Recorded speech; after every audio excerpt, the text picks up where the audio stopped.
Imagine growing up in a working-class neighborhood with few opportunities, struggling in school, and wondering what your future might hold.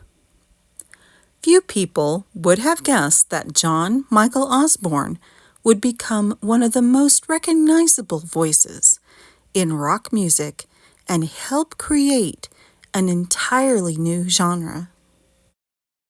Ozzy Osbourne was born on December 3rd, 1948, in Birmingham, England. He grew up in a large family during difficult economic times. He was one of 6 children. His family lived in a 2-bedroom house. His father, Jack, worked nights as a tool maker, and his mother, Lillian, worked in a factory. School was difficult for him. Ozzy had dyslexia, which wasn't properly recognized or accommodated at the time. Ozzy once described looking at the blackboard and being unable to make sense of what he was seeing. Ozzy liked performing and appeared in school productions of Gilbert and Sullivan works, including HMS Pinafore and The Mikado. So long before Black Sabbath, young Ozzy was already getting on stage. And then, at 14 years old, something happened that changed his direction. He heard the Beatles. Ozzy credited hearing them with making him realize that becoming a musician might actually be possible for a working-class kid like him. Before that, one of his ambitions was less rock and roll and more pipes and plungers. He wanted to be a plumber. Just think, the good folks of Birmingham, England, could have had the Prince of Darkness fixing their pipes and setting their toilets.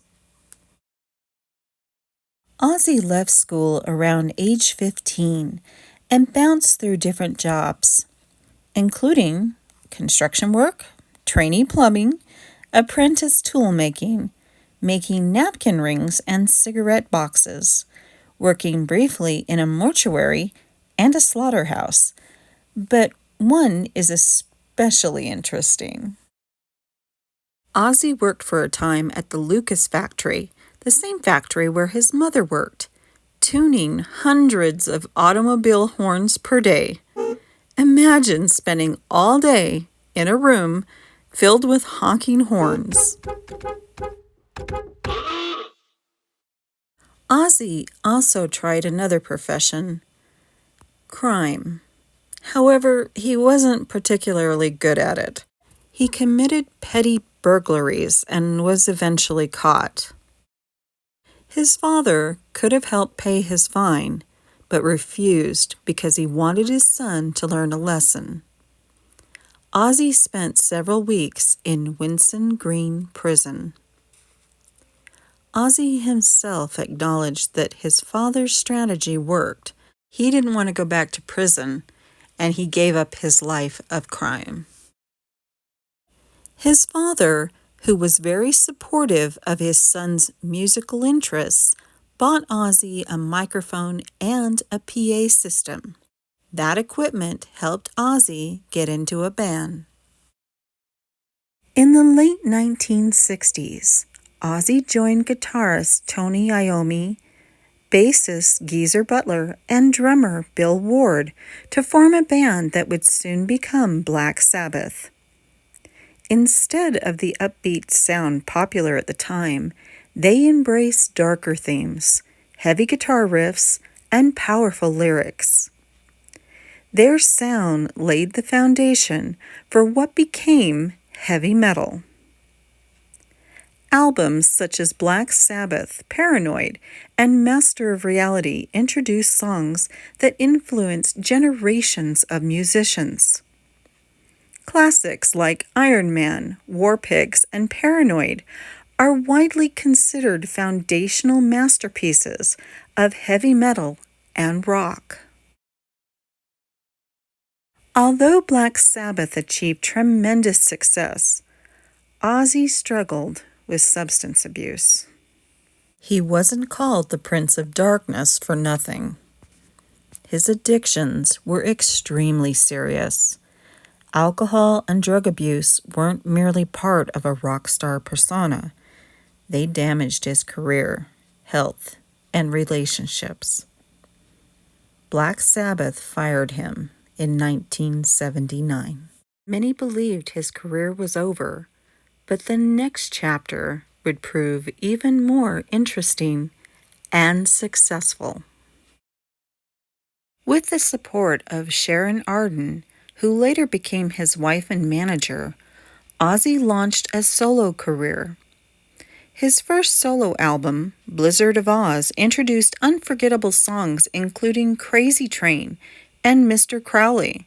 Guitarist Randy Rhoads helped shape the album's distinctive sound before his tragic death in a plane crash in 1982. During this time, Ozzy's addictions were still taking their toll. His struggles with alcohol and drugs were no secret, and unfortunately, some of his worst moments became some of his most famous.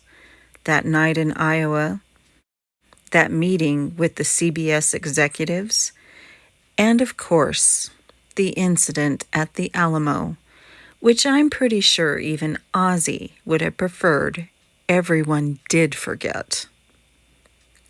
But what sometimes gets lost in those stories is that Ozzy lived long enough to look back at many of those moments with regret. He didn't always excuse his behavior or pretend it didn't happen.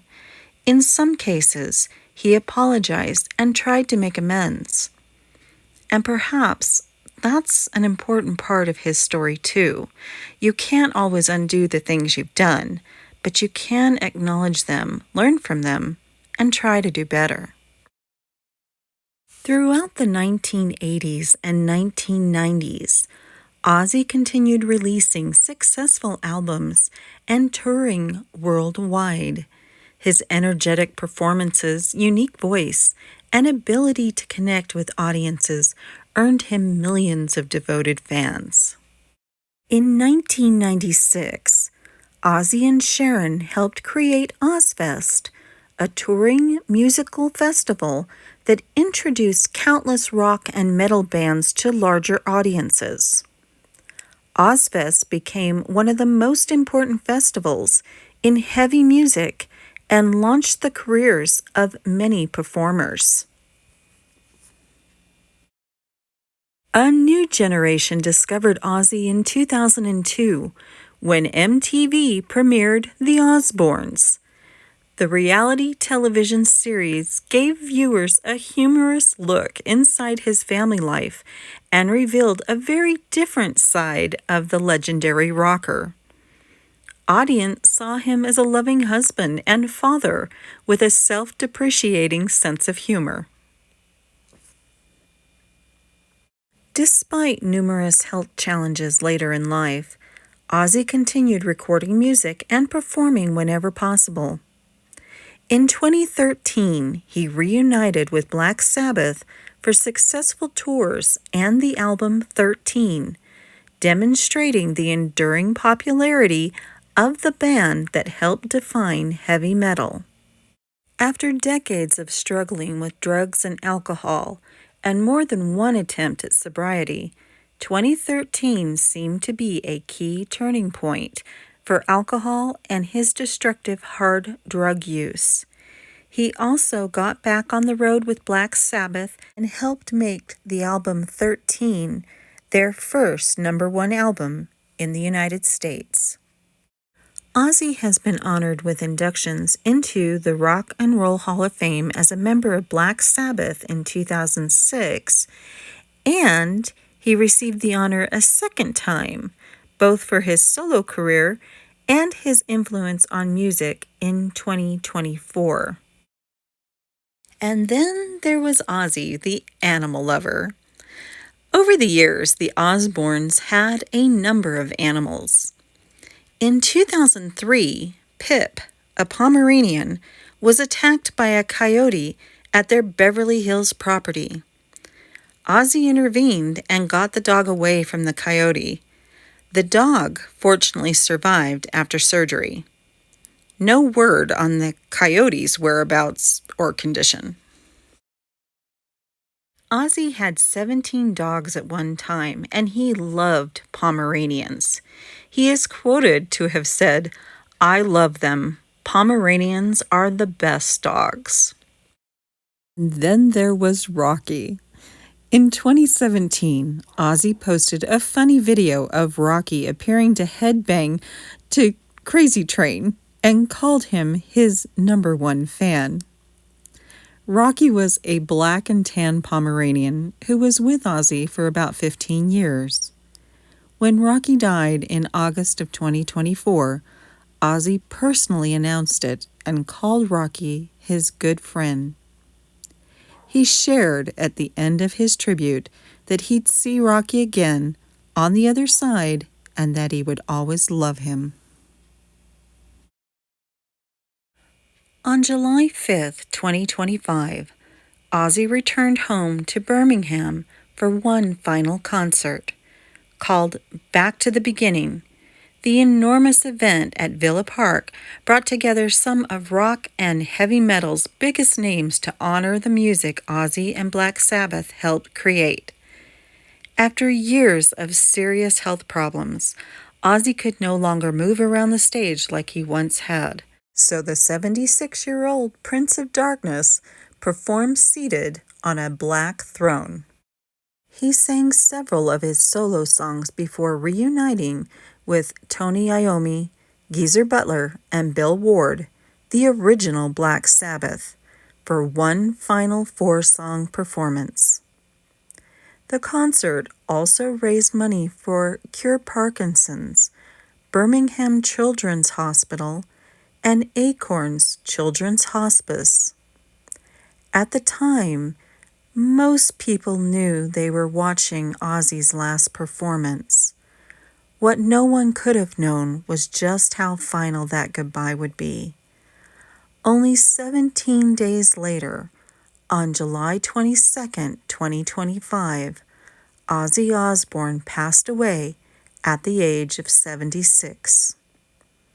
His extraordinary journey had taken him around the world, but for his final performance, Ozzy came home to Birmingham, almost exactly where the story had begun. So, apparently, the Prince of Darkness could have been a plumber, or maybe a not-so-successful thief, and had a soft spot for tiny, fluffy Pomeranians. And wherever the next stop may be, I hope Ozzy and Rocky are riding that crazy train together. Now you know, Ozzy Osbourne.